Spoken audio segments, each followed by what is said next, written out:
Hello, everyone. My name is Kenneth Love, and I'm the founder and executive director of Break Free Ministries. I'm a Christian minister, relationship counselor, and addiction professional. I want to thank you for being here on today. I've been gone for several weeks.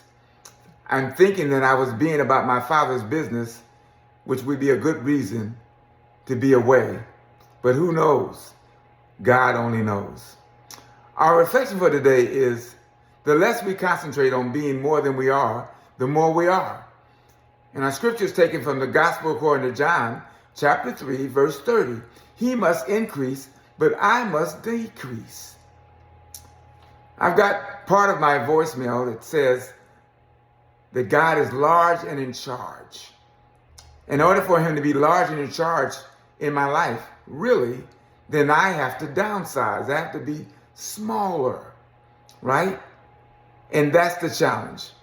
Now, when pride is overcome, listen to me.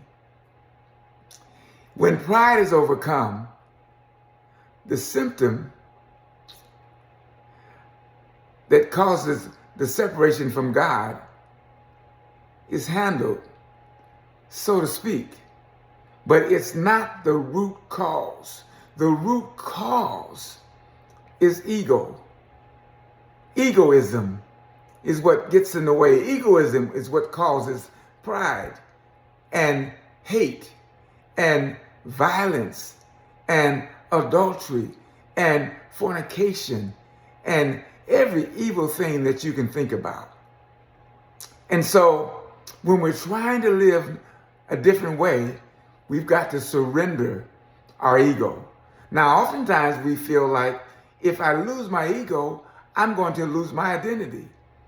Obviously, I felt that way when I was deep in my addiction.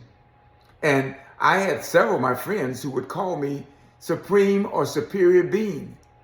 And part of me wasn't quite sure why they said that. And I wasn't sure I liked that moniker. And I would always say, no, man, come on, man. And Peanut, my dear friend, he would say, no, man, I call you that because you know everything. You've got all the answers. Not.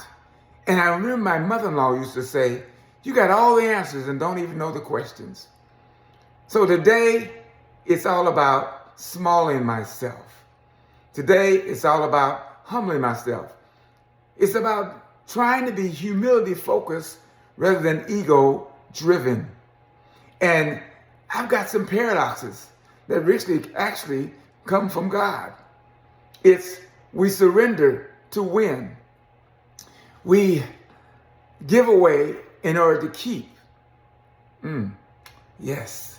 We must suffer in order to get well. And we die in order to live. Now, all of those paradoxes are counterintuitive to the world that we live in, that say, no white flags. No, you've got to conquer.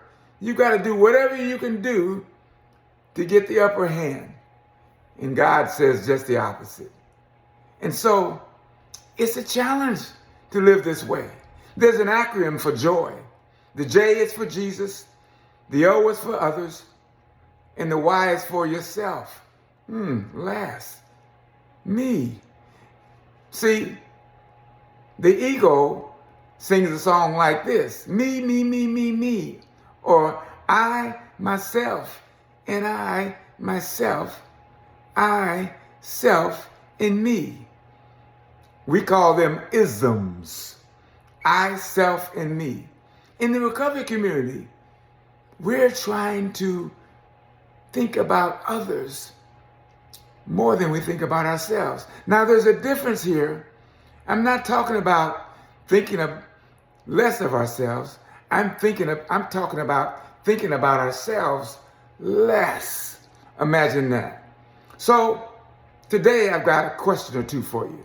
One is, when is the last time you have made a decision to help somebody, even though it's going to be uncomfortable for you?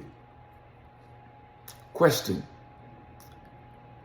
Are you in fear about allowing God to use you to do for him and others what only he can do by using you?